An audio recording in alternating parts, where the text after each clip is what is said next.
സ്വരസൗന്ദര്യത്തിന് വിട. വിഖ്യാത ഗായിക എസ് ജാനകി അന്തരിച്ചു. പ്രശസ്ത ഗായിക എസ് ജാനകി അന്തരിച്ചു. 88 വയസ്സായിരുന്നു. വാർദ്ധക്യ സഹജമായ അസുഖങ്ങളെ തുടർന്ന് മൈസൂരിലായിരുന്നു അന്ത്യം. 5 പതിറ്റാണ്ടിലേറെ നീണ്ട സംഗീത സബരിയിൽ മലയാളം, തമിഴ്, തെലുങ്ക്, കന്നഡ, ഹിന്ദി ഉൾപ്പെടെ 20-ലധികം ഭാഷകളിൽ 10,000-കണക്കിന് ഗാനങ്ങൾ എസ് ജാനകി ആലപിച്ചിട്ടുണ്ട്.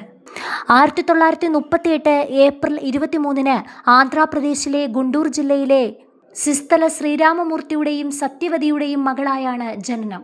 ആയുർവേദ ഡോക്ടറും അധ്യാപകനുമായിരുന്ന പിതാവിന്റെ പ്രോത്സാഹനത്താൽ ചെറുപ്പത്തിൽ തന്നെ സംഗീതത്തിൽ താൽപ്പര്യം പ്രകടിപ്പിച്ചു. സിരിസില്ലയിലായിരുന്നു അവരുടെ ബാല്യകാലം ചെലവഴിച്ചത്. 9-ാം വയസ്സിൽ തന്നെ ആദ്യമായി വേദിയിൽ പാടാനുള്ള അവസരം ലഭിച്ചു.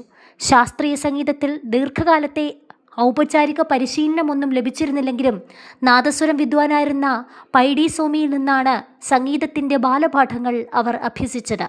20കളുടെ തുടക്കത്തിൽ അമ്മാവൻ്റെ നിർദ്ദേശപ്രകാരമാണ് ചെന്നൈയിലെ AVM സ്റ്റുഡിയോയിൽ സംഗീത സംവിധായകൻ R സുദർശനത്തോടൊപ്പം പ്രവർത്തിക്കാനായി എസ് ജാനകി എത്തിയത്.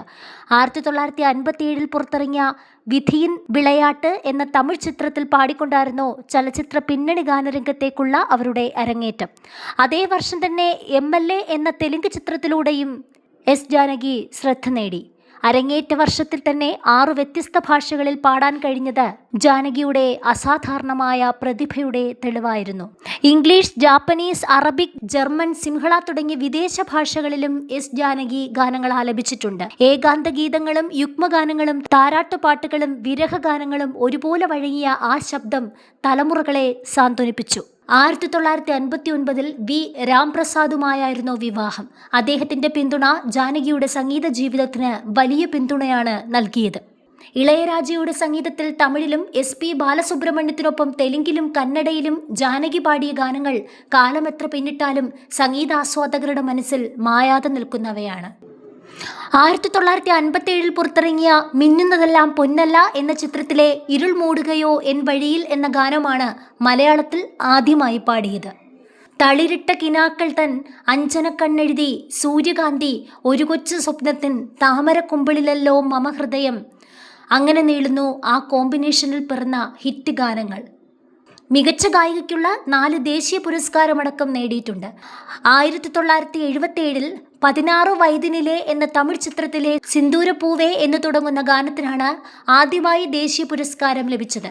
1980 ഓപ്പോൾ എന്ന മലയാള ചിത്രത്തിലെ ഏറ്റുമാനൂർ അമ്പലത്തിൽ എന്ന ഗാനത്തിനും 1984 തെലുങ്ക് ചിത്രമായ സിതാരയിൽ ഗോദാരി ആനന്ദം എന്ന് തുടങ്ങുന്ന ഗാനത്തിനും 1992 തമിഴ് ചിത്രമായ തേവർ മകനിൽ ഇഞ്ചി ഇടിപ്പഴക എന്ന ഗാനത്തിനുമാണ് ദേശീയ അവാർഡുകൾ ലഭിച്ചത്. മികച്ച പിന്നണി ഗായികയ്ക്കുള്ള കേരള സംസ്ഥാന അവാർഡ് 14 തവണ ലഭിച്ചു. 2013 പത്മഭൂഷൺ ലഭിച്ചെങ്കിലും നിരസിക്കുകയായിരുന്നു. പ്രണയം, വിരഹം, ഭക്തി, വാത്സല്യം, കുട്ടിത്തം എന്നിങ്ങനെ ജാനകിക്ക് വഴങ്ങാത്ത ഭാവങ്ങൾ ഉണ്ടായിരുന്നില്ല. മൗനം പോലും മധുരമാക്കിയ ശബ്ദം. കൊച്ചുമകൾ അപ്സരയാണ് സോഷ്യൽ മീഡിയയിലൂടെ ജാനകിയുടെ വിയോഗ വിവരം പങ്കുവച്ചത്. 2017 ഒക്ടോബറിൽ മൈസൂരിലെ മാനസ ഗംഗോത്രി ഓപ്പൺ എയർ ഓഡിറ്റോറിയത്തിലായിരുന്നു എസ് ജാനകിയുടെ അവസാന സംഗീത നിശ. ഇനി പൊതുവേദിയിൽ പാടില്ലെന്ന് അവർ അവിടെ പ്രഖ്യാപിച്ചിരുന്നു.